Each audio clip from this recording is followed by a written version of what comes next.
It's a quiet start to the day as the morning sun illuminates the urban paradise below your apartment. The silence shatters when an explosion tears through the streets from a nearby building. With the debris rapidly heading your way, this is how to survive a building explosion. Devastating but rare. The long-term effects created by building explosions are disastrous enough to last a lifetime. In 2020, Sama Hadid compared the building explosion she survived to an earthquake. The sudden blast shattered her windows, spreading glass across the floor. As the ceiling rained down on Sama and her infant child, she felt at any moment her home would collapse beneath her. This family made it out of the rubble alive. But what if you're in a high-rise building? How would you handle the shockwave? How can you be injured? No matter how they occur, building explosions create chaos in the moment. But it's the physical and mental trauma that haunts the survivors like a recurring nightmare. Should you find yourself in the midst of this frenzy, follow these steps. Step 1. Stay away from the blast site. While you cannot help your proximity to the blast during the explosion, afterwards, keep your distance, and if possible, leave the area immediately. If the explosion creates a fireball, the temperature can rise up to 4,000 degrees Celsius at the source, scorching the human body in an instant, and possibly setting off subsequent explosions. At the detonation site, the air pressure expands outward, rapidly creating a vacuum. Known as a blast wind, this tiny void refills itself by exerting a massive force that pulls in every nearby object and person. Stay clear of the epicenter to avoid these high-velocity winds. If you're in a building where the blast occurred, don't use the elevators and look for emergency officials at the scene. And if you're in a building that's safe and away from the site, stay there. Avoid your human instincts to rush into danger, or you could end up as another victim. Step 2. Stay near the ground.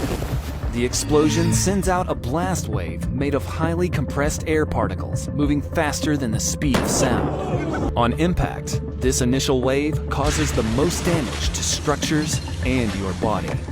Suck in that gut, because your gastrointestinal tract is completely vulnerable during this blast, putting your vital organs at risk of internal rupturing and tearing. Keeping low can also keep you safer from the debris flying above your head and the blast wave itself. After this, if you feel nausea or abdominal pain, seek immediate medical attention. Step 3. Empty your lungs.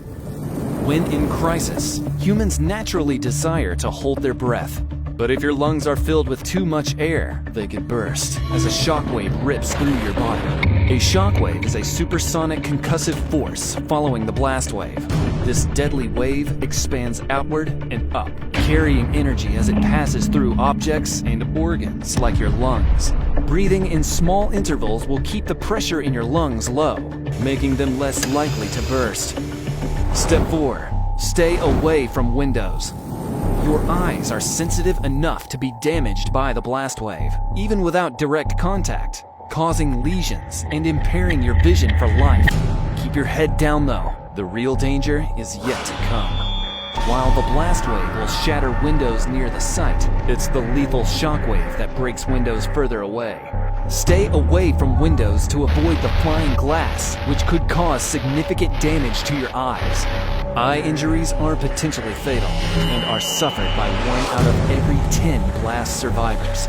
While you might think you're safe at a distance, that bird's eye view could be the last thing you see.